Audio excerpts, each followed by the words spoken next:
It's a real fake news update, not brought to you by Pfizer. I'm here with co-host Craig Pasa Jardula, and we've noticed that the word Russiagate has been coming up a little more often this week. I wonder what's going on. Well, it seems that the Dems, the mainstream media in general, not to mention Trump and his team, are now, I guess you would say, Russiagating the Epstein situation, which is a great idea. If you're in the team meeting with Trump, you're like, let's distract him with this big one and get this out there in the mainstream again. So just a reminder for those of you who weren't paying attention the last several years, here's a little clip show of all the lying and deceiving about Russia hacking our election from all our trusted news anchors at the mainstream media outlets. Enjoy.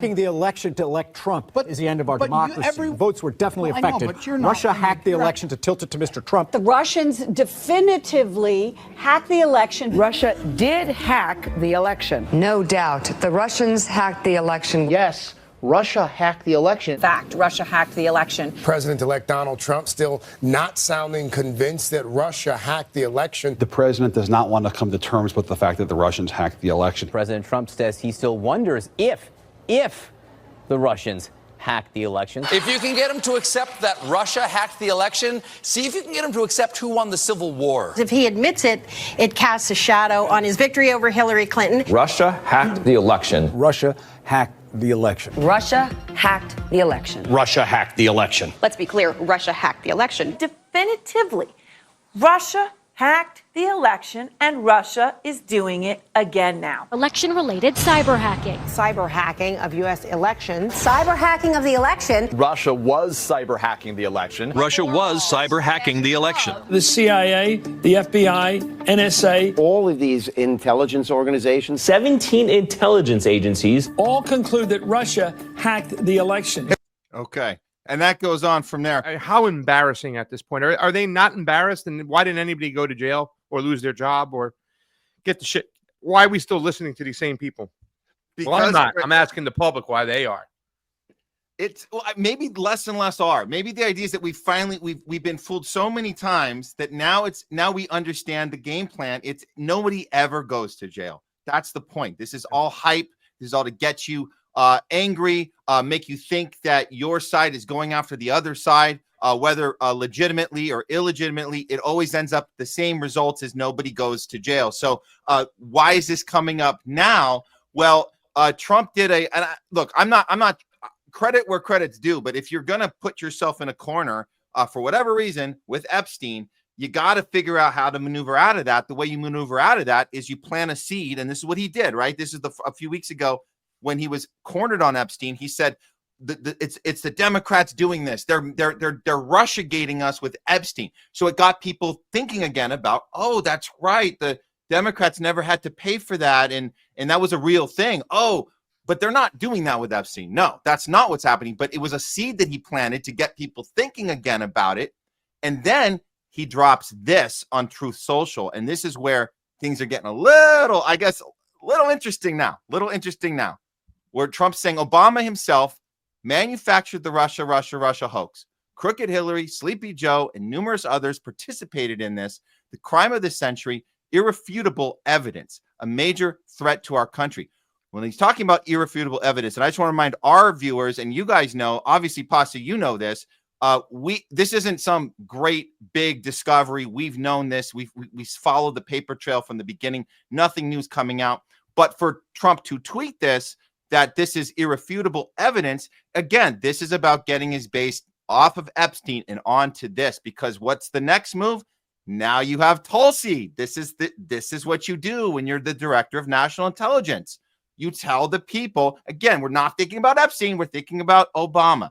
Americans will finally learn the truth about how in 2016 intelligence was politicized and weaponized by the most powerful people in the Obama administration to lay the groundwork for what was essentially a years-long coup against President Trump, subverting the will of the American people and undermining our democratic republic.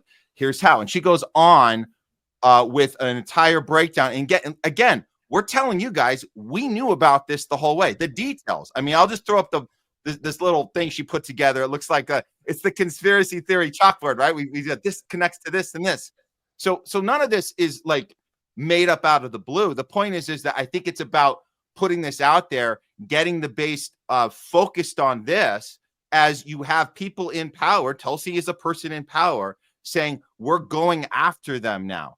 So I think that is the point of what's happening here. And then I'll just say this. Now the mainstream is, well, I guess on Fox, it's a little different on MSNBC and CNN. This is where they play their little roles of which side they're going to be protecting. And I'll just play this clip and I'll pass to you. But this is at least Fox bringing somebody on. This is Representative Byron Donalds to explain exactly why we got away, why the mainstream media pushed these lies and leaving us where we are now. So at least they did a little bit of truth telling here on Fox. Was it that this cabal of senior people in the Obama White House was able to convince so many people of this lie when they had no evidence whatsoever of it? Well, they got away with it because once they leaked these false narratives and false reports, you had big media organizations who just went lock, stock, and barrel, did not fact check, did not go and do the extra work, did not do any due diligence whatsoever. They just followed and towed the company line. And then you have the deep careers in the intelligence community who either they were afraid of being fired or having their clearances revoked, or B, were so concerned about a Donald Trump presidency that they felt it was okay to concoct false information into the American people, into the body politic. So Anna is completely correct. There need to be arrests on this matter. People need to go to jail on this because this is about the republic. This is not about one president. It is about the presidency and the continuation of our country. So again, nothing off about what he's saying. Nothing. Tulsi's putting this information out. We've already had the information, and this is a question. And I'll just throw it to you, Craig. But the question I'm thinking, and I hope the MAGA base is thinking this. Obviously, the timing, the distraction from Epstein, but even more than that, why are you asking the question? Why didn't Trump go after Obama the first term? We had all this information. Why now? So when we hear guys like this saying people need to go to jail, you and I know. That's probably not going to be happening yet again. Your thoughts, Craig? The same reason why Obama didn't go after Bush, George W. Bush, because they play on the same team, and everything we're seeing in front of us is nothing more than theatrics and kabuki theater. And despite Obama, what he did, and obviously it was the whole. And let me tell you something. It's not just Obama himself, right? He went because his team, the establishment on both sides, went with him. At the end of the day, when Russiagate came to play, there was a lot of Republicans who stayed silent on this whole thing. They didn't step forth, carve a hearing. Let's bring the evidence up there. Let's talk about this. Let's make sure that we're maintaining peace with our adversary in a nuclear nation, Russia. No, they use this, and people like Josh Hawley, Lindsey Graham, who hate Vladimir Putin, who hate the Russian Federation, they allowed this to slip because then, therefore, they knew at the very least, if what we see in front of us is actually happening, that it would neuter Donald Trump, right? He wouldn't be able to go and try to be friends with Putin too much because it would make him look bad. Remember, anytime you try to talk with peace with Putin, he's his puppet, he's this, he's terrible. Meanwhile, Netanyahu, they all of a sudden they're silent on that one. He's pulling the chair out. But just like in the 2020 election, and it drives me crazy because everybody talks about the 2020 election, but Republicans don't want to talk about the election in 2000 and 2008 when George W. Bush stole 2 elections. They constantly do the same thing and just change sides. All this is right now is a distraction. You want to go after Obama? Go after him for his war crimes. But then guess what? You have your war crimes there. Just like Nancy Pelosi and Chuck Schumer wouldn't go after Donald Trump for emoluments. They could easily. The business that guy does in Dubai and Qatar and all these other countries, right? That's the whole jet. That's an emolument clause. You can't. You're going to give you a freaking jet, and then you're going to put it in your library. That's bribing you, right, to do things for them. You can't do that. Nancy Pelosi and Chuck Schumer didn't go after him for the emoluments clause because they were guilty of it too, right? And I don't know what Tulsi's role is here. Tulsi is battered woman in the political field. She took some shit on the chin that nobody in the Democratic Party took. I mean, I guess that's, I don't know if this was the script, but, she looked like she had balls when she gave up the vice chair to say what's going on with Bernie Sanders is wrong. They called her Islamophobe, which she's, unfortunately kind of given them ammunition as of late. But, I mean, she took so much shit. They wouldn't let her in a debate that she qualified for. Bernie Sanders wouldn't even speak up for her. And, her attitude towards Sunni extremist Muslims, because she spent some time in Iraq as a soldier. So all her energy now with these attacks and doing this stuff, it almost feels like a battered person coming back for revenge. You know what I'm saying? Because if she's willing to, if she wants to be a straight arrow Gennaro and hold everybody accountable, she's got a lot of people in her own administration right now that can be held accountable. You know what I'm saying? And what's going on. She should be more concerned with what's going on right now. So yeah, at least that's the way I think. Yeah. And we just have to stay ahead of this. We anticipated this stuff was happening. It's not a shock. And again, like, we have the records, we have the paper trail. Everything in this that Tulsi's putting out is information we've had. We know about the Mueller report. We know that everything has been faked. We know that Hillary Clinton's involvement. We know Barack Obama's involvement. So let's see how far. So, Matt, really quickly though, but why do you think then so many Republicans stayed silent about this? They didn't have hearings and say that we can't do this. We're really getting bad with a foreign nation here that has nuclear weapons. We don't want that. We want to. Why did so many Republicans? And let's not forget the Steele dossier. That was started by Republicans too, because they were looking for leverage against Donald Trump as he was coming in, or at least that's what it appeared to be like. But then Israel's like, no, we got him. He's on our payroll. Miriam just tipped him off. But why do you think so many Republicans stayed so silent on it when we knew all this information that Tulsi's talking about? I mean, look, it's always the end result. No one ever goes to jail. So that's our starting point. We know that. That's the result. So how do you get there? Well, it depends on you have to kind of put your finger to the wind and say, what is the vibe right now? And at that time in 2017, right, there was this vibe of, we got him in, let's just move forward. It was pretty easy to do that. Kind of as easy as Obama telling us, the way I prosecute is I don't look backwards, I look forward. That's why we're not going to look into Abu Ghraib or we're not going to look into any of the illegal torture programs or any of that. We're just going to move forward. And we all kind of was like, okay. So I think there was a similar vibe in the Republican Party at the time. And the idea of locking her up, that he ran on, remember, lock her up. It was just about the idea that it was put out there, but not that he was going to focus on it. I think now the wind has changed. Now you got to start saying more, I guess, harsh verbiage about this. The way, and I say harsh in the sense that it's more direct. It's more like, Obama, you committed illegal activity. They all did. So you're saying the right things now, but it's just based on the wind. But we're going to still have the same outcome, which is no one goes to jail. So what's the point at all? It's all theater anyway. It's just distraction, right? Yeah. I mean, right now, whatever Obama did, and Obama's a bad dude. And by the way, it was 2000 and 2004 were the elections. I'm sorry. Those are the two elections that George W. Bush stole. I want to be correct on my dates. But I mean, what's going on right now with the Trump campaign and their failures has nothing to do with Barack Obama. Everything that could happen, whether it be Epstein files, the marketing says and the law says we can technically see them if the president releases them. All of them, right? He hasn't done that. Without redaction, he could do that. He could end the Ukraine war by cutting off the spigot right away. He doesn't have to go to Congress. It's the AUMF. They have so much power in foreign policy, the president, and less domestic power, but he does nothing. So all these, he's the one who signed the contracts to Palantir for coming in, not Obama. I mean, Obama did, but he's continuing it. That's got nothing to do with Obama. That's him. But once again, it's just a continuation of the other one, and it's a distraction. Yeah, Trump is not going to wiggle away from his problems right now, despite how many times he screams Obama and Hillary Clinton. I think he's doing this, Matt, because I heard he watched The Homeless Left last week, and I said that Obama's got a better report card now than Donald Trump, so he's pissed off that he attacked Obama after I said that. Just want to say that. That checks out, Craig. That checks out. We got it. Right. Yeah, we're not going to have that. Yeah. Now he's lashing out at Barack. Yeah, for sure.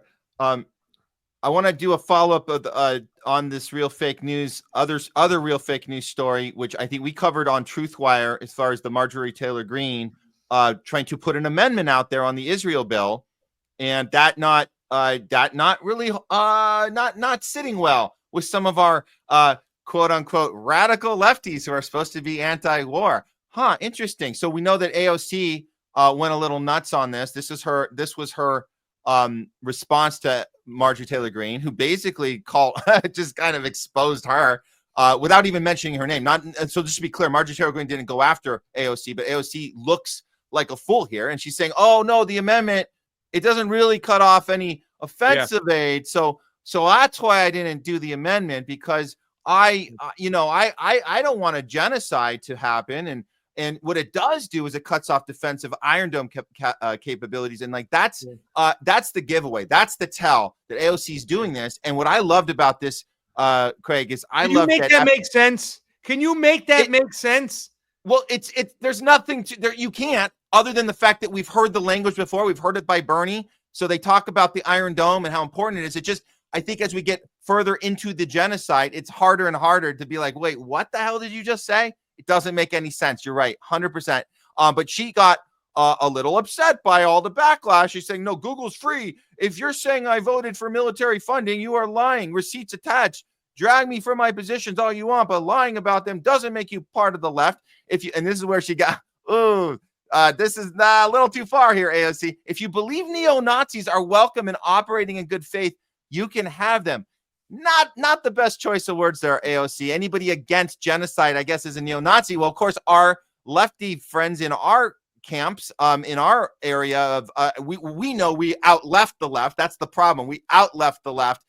AOC's not radical, and we can tell by these responses. There's Jose Vega. First of all, what do you mean by neo-Nazis? Marjorie Taylor Greene? Are you also including Rashida Tlaib, Ilhan Omar, who also voted with her, right? Secondly, this has never had to do anything with you voting no on the overall bill. You did this for political posturing since you have aspirations to run for higher office.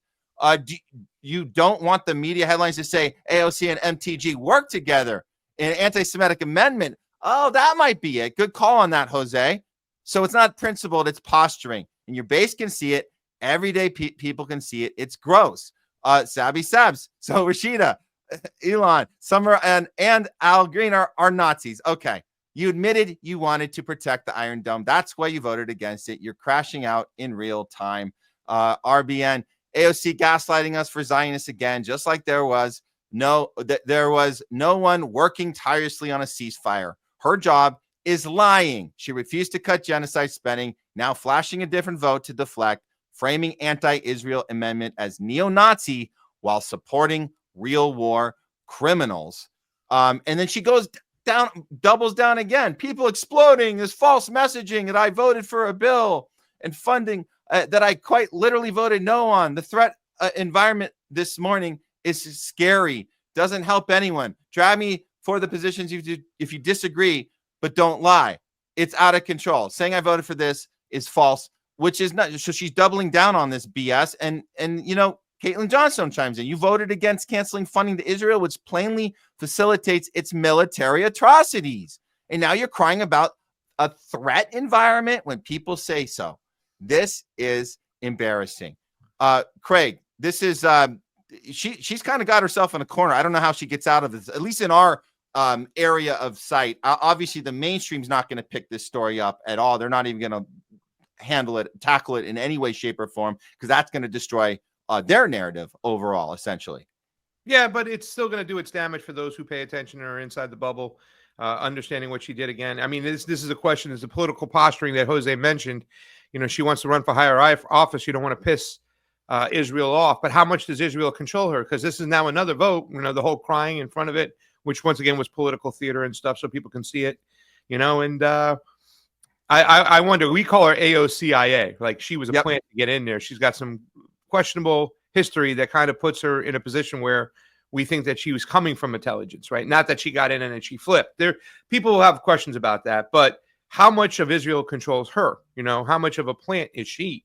I mean, this thing goes deep because she couldn't even vote there and stuff. And it's so weird. You think that she would be able to vote with the crew because it wasn't going to pass anyways, just so they can provide her cover.